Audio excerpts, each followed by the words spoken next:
Hey everyone, I'm Matt. I'm Deanna. This is Chasing Balance, and on today's episode, we're talking about the unseen, often unappreciated tasks that parents do on the daily.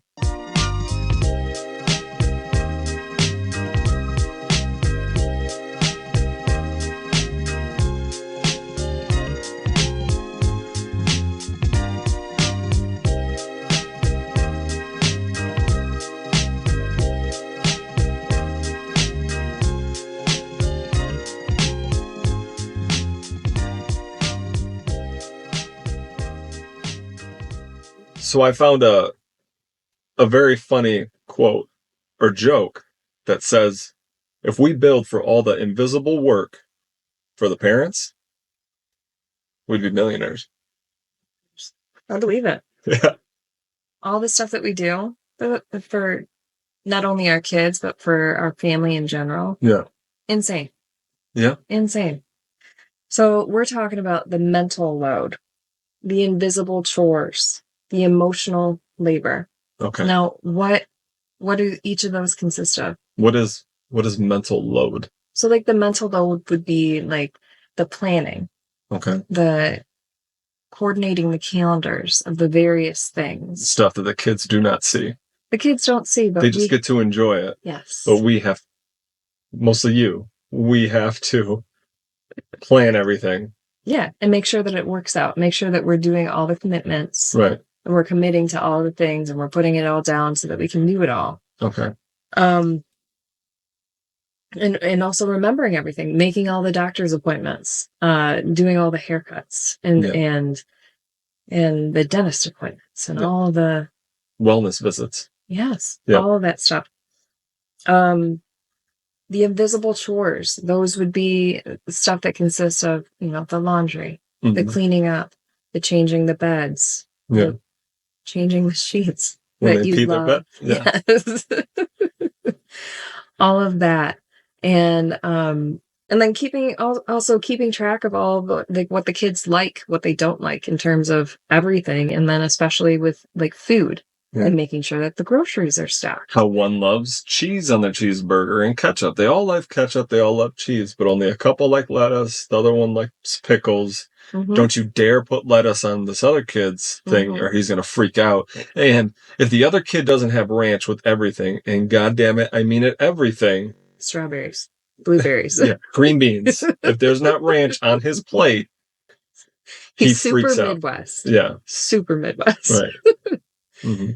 Yes, and making sure that everything is there and readily available for them, because God forbid if we run out of milk and they want cereal. Yeah, which they haven't eaten in like 2 weeks. Yes. It's stale. Yes, but it's there.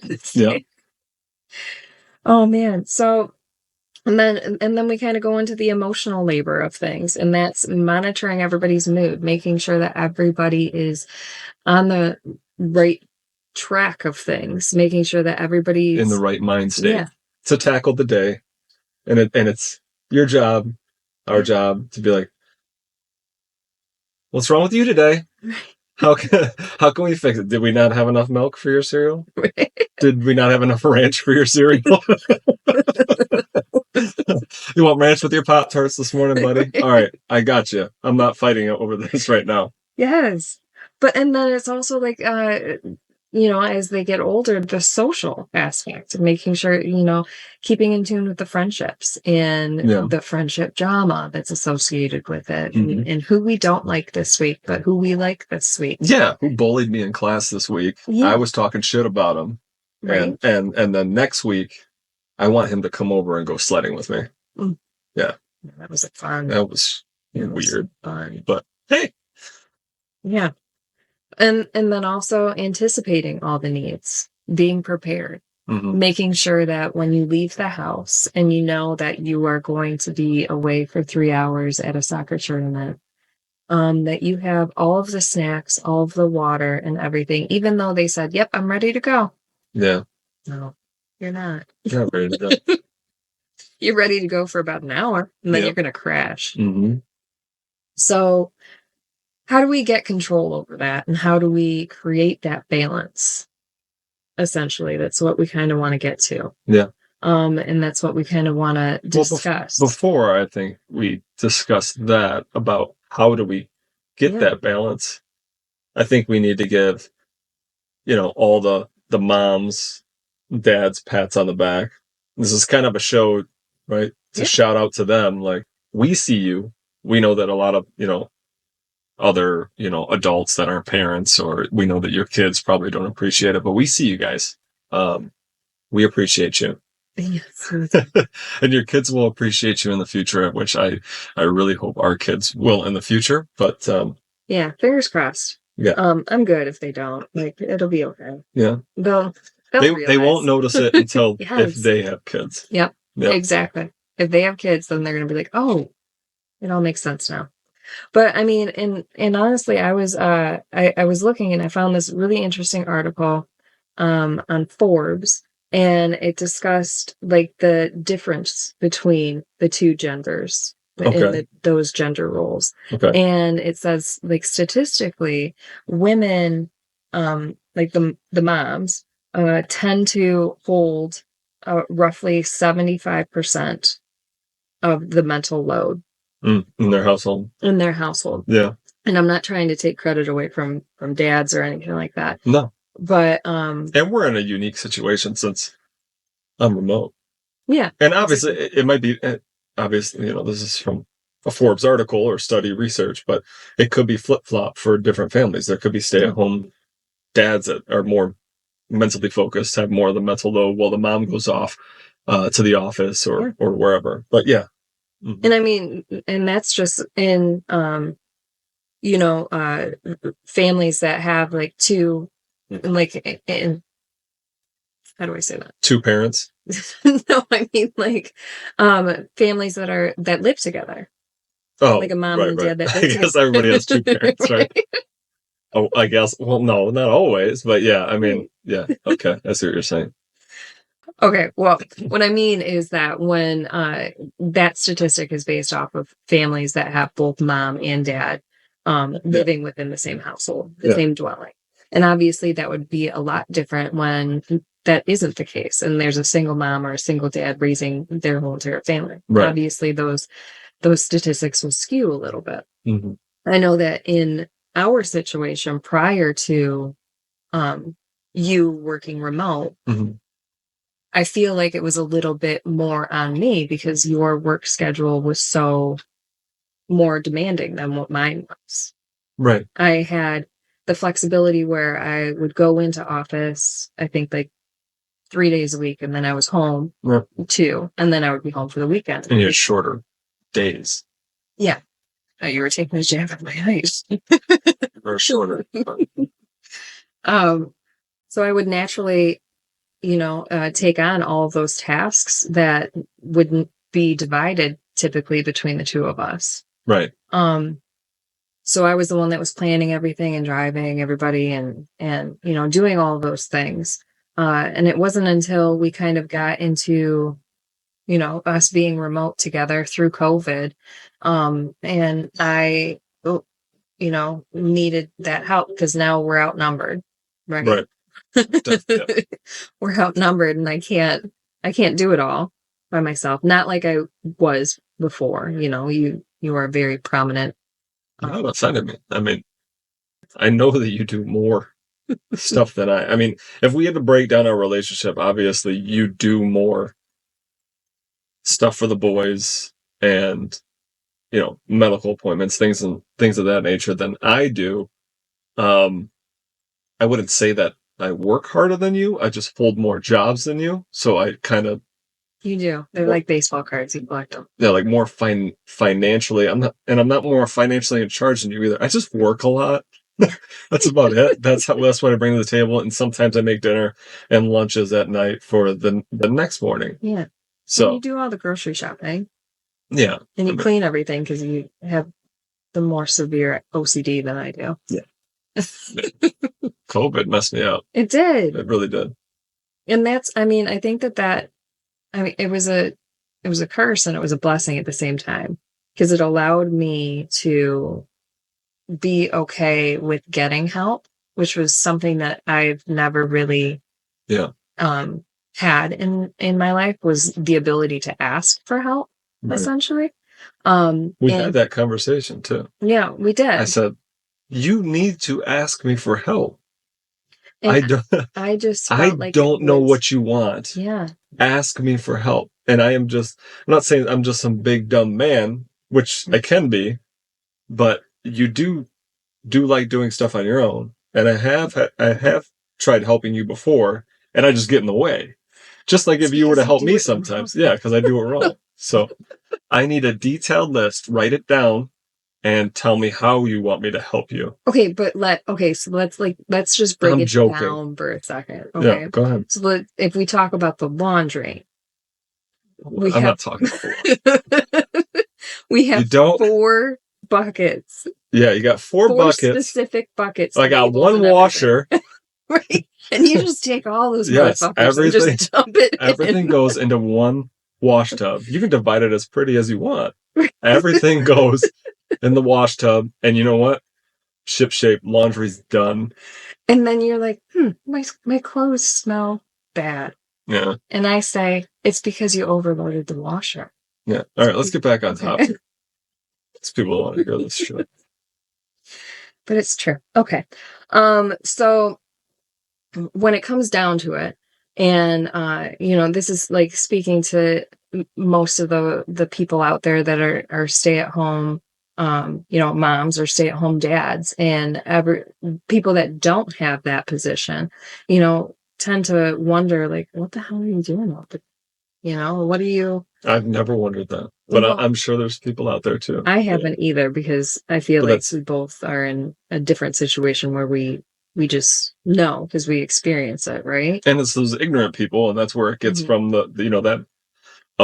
she's just a stay-at-home mom. Right. Well, she has all the time in the world. Yeah. She can do it. She's a stay-at-home mom. She can volunteer to do all of this. Right. She can make 1,000, baked goods the night before for school. And what's crazy is that now, I shouldn't say now, but you work full-time, I work full-time, and in essence, it's still expected from you. Yeah. So it's like, yeah, it's the way that the society is. The amount of guilt that is placed on parents nowadays is insane. Yeah. Whether it's the dad, the mom, whomever, we are expected to do so much more than what our parents did. And I don't know if it's comes from internal, like we expect because we didn't have so much, like we didn't have that. So we know what we needed when we were kids, and we're trying to give our kids that. Or if it's just the way that social media has kind of like thrown it in our face. Like, here's the picture perfect family. Here's a new idea. Here's a new craft. Here's this, and this. Here's all the things that you're doing wrong. Yeah. So we need to kind of get away from that mentality and kind of put everything into perspective and kind of check ourselves and make sure that we, are asking for help, and we are ignoring the outside voices so that we can focus in on what's important to us and what makes sense for us. Yeah. And I think that's what you just said is important. What makes sense to us. Mm-hmm. I never needed anything when I was a kid. I had everything that I needed. Mm-hmm. I had a house, I had a roof over my head, clothes, food. I was healthy. And, as far as like extracurriculars, I did sports. If there was parties, we got to do a Halloween party at school.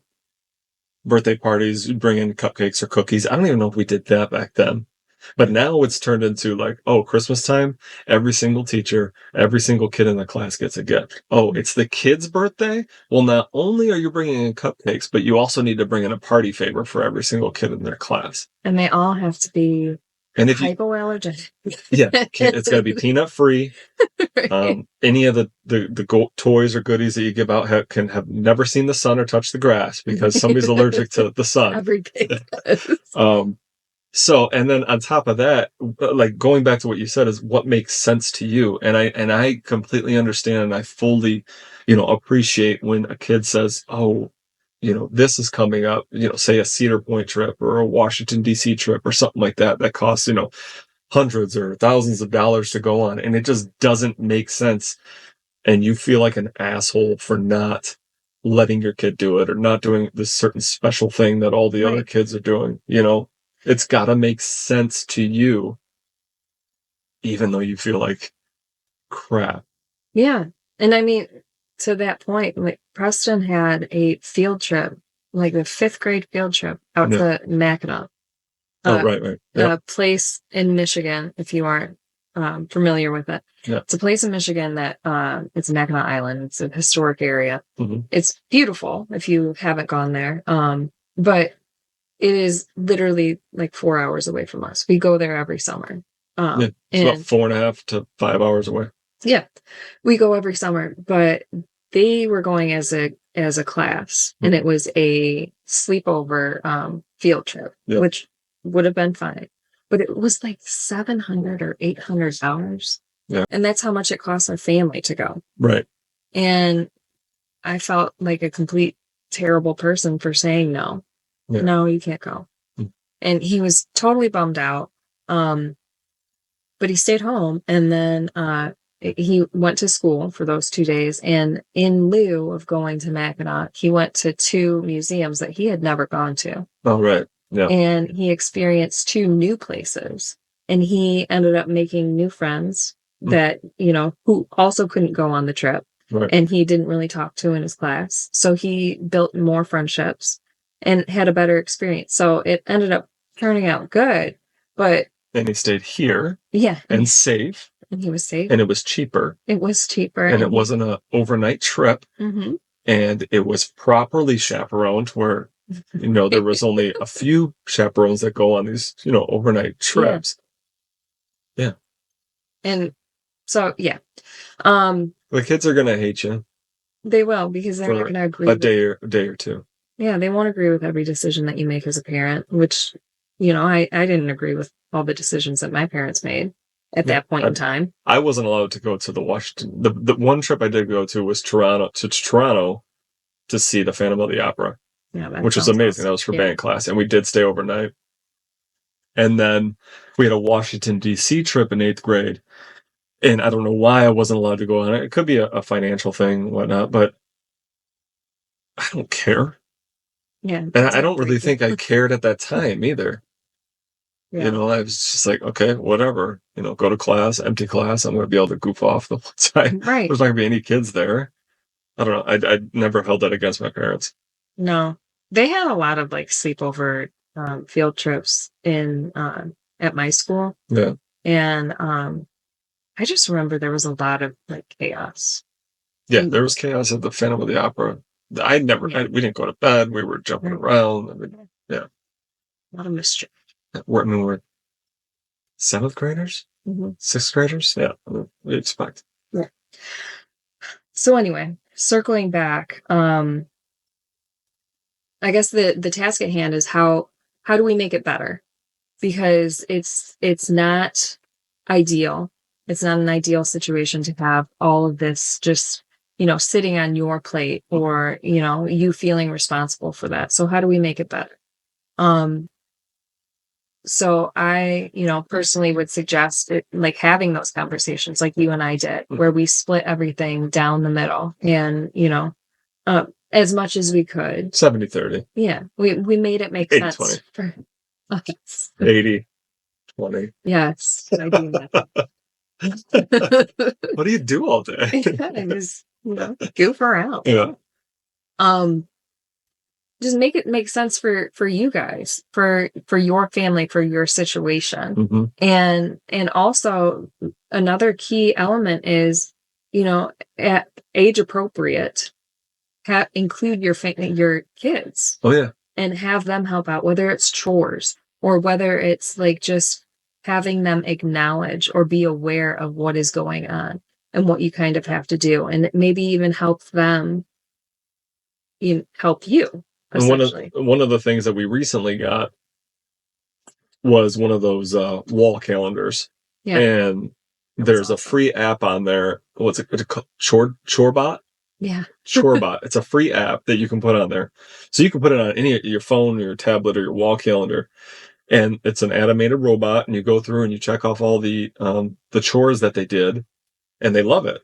they get to go up to it, they sign into their name, they have their own avatar and everything, they get to check off their chore, and then after they check off all their chores for that day, then the robot does their little dance and says, great job, you finished all your chores today, and then like the AI room behind it gets all cleaned up.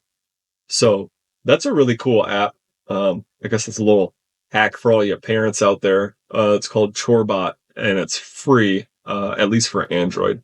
Yeah, and then also the other cool aspect of it is that it reminds you, like if you put a monetary value to the chores that you do or the kids do it for you. You can put an allowance on there. You can put an allowance on there, and it'll tell you the statistics. Like, okay, this week Preston has finished 11 of the 32 chores that he is supposed to do. How much do you want to pay him?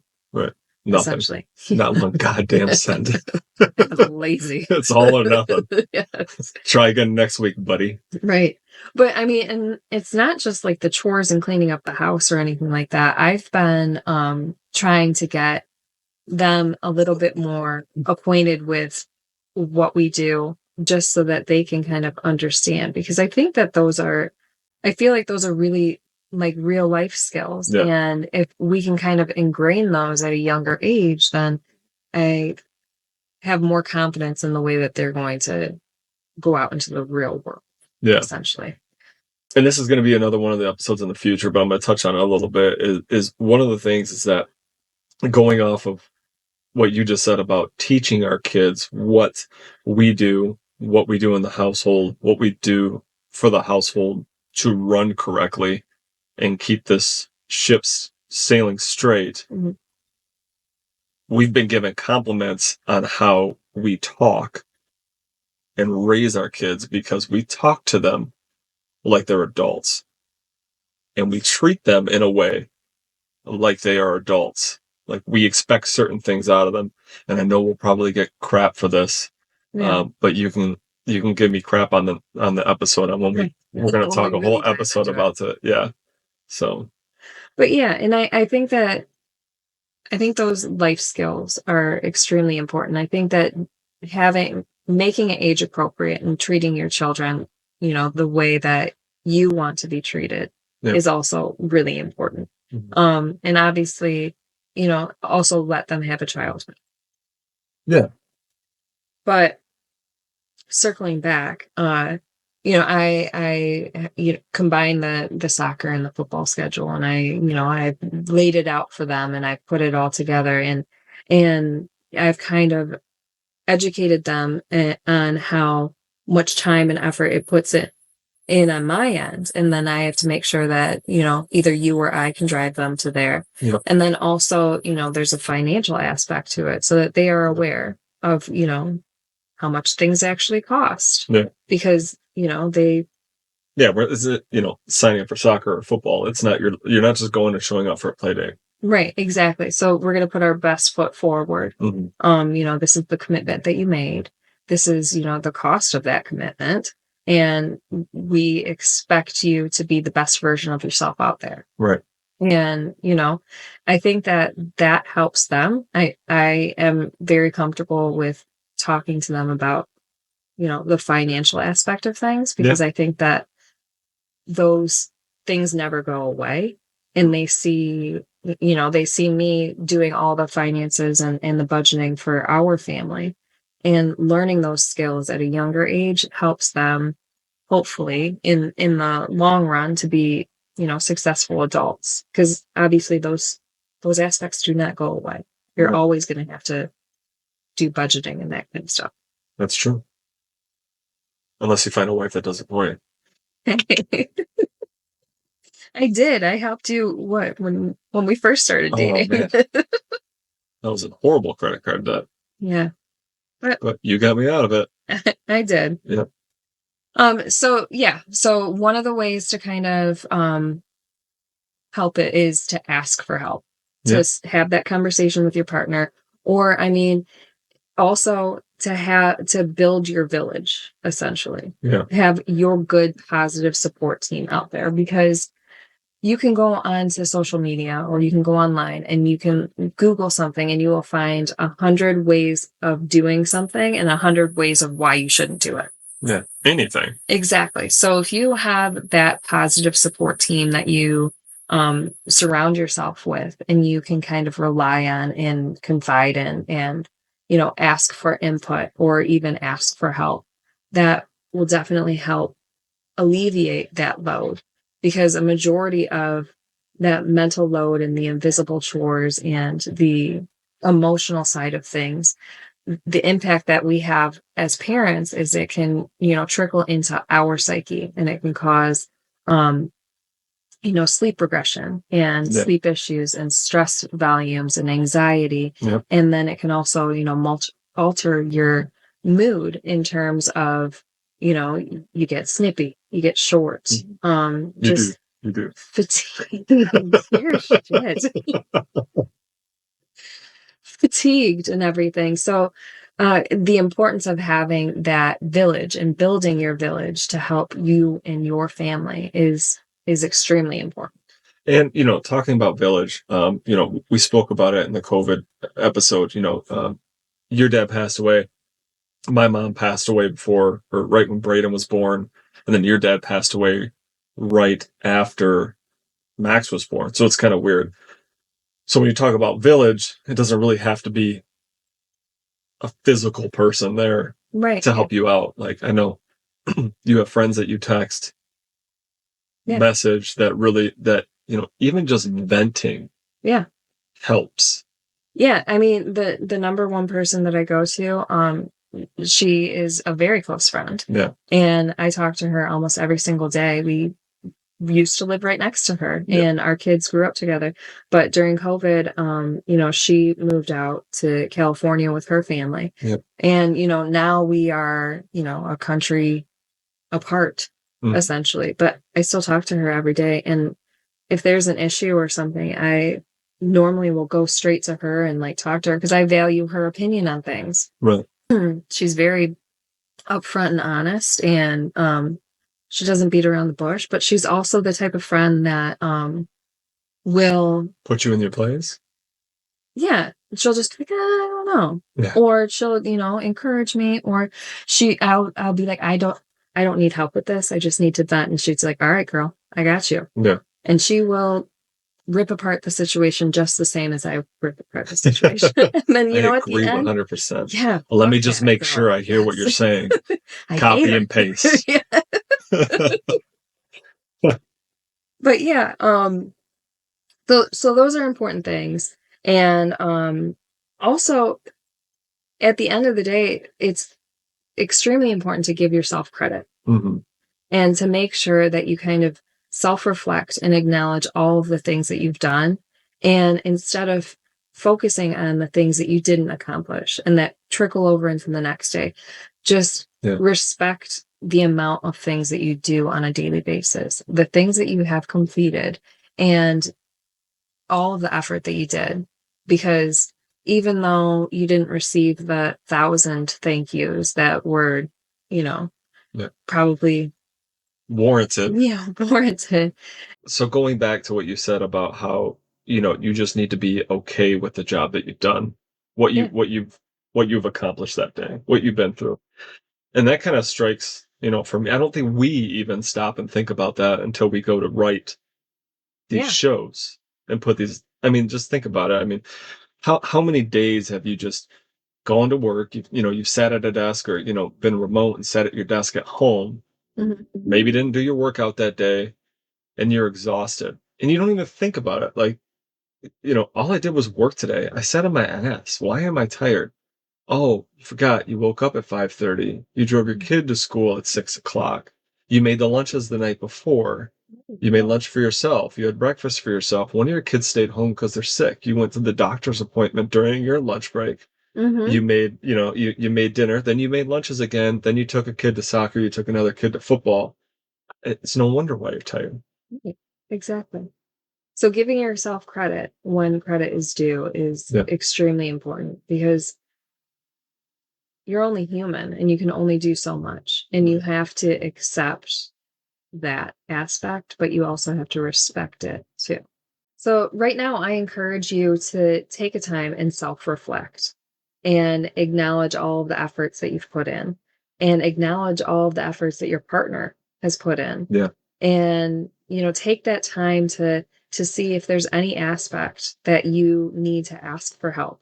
Or if you see your partner struggling, ask them if they need help. And Also, give yourself a pat on the back once in a while. yeah, Yeah. do it.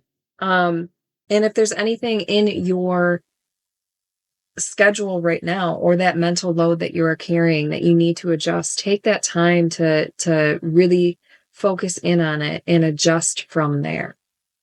So I invite you guys to share stories with us. We would love to hear any tips, any tricks that you have, Yeah.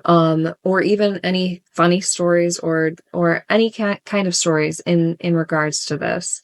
I think that it is a matter that is in itself invisible, and we just kind of take it on as parents and as homeowners and adults. We just take on this mental invisible burden, and we don't really openly discuss it. So right now we're giving you that chance to kind of discuss it, and we would love to hear your feedback on it. Yeah, we don't openly discuss it, or I don't even think really realize it, like I said, Yeah. until we stop and think about how amazing we are. Yeah, we are such amazing people. Like what we do on a daily basis. We are fucking unicorns. And we're keeping 3 other humans alive. We're doing it. Who And a allowed us to dog. have them? Yeah. And 3 fish. Who thought?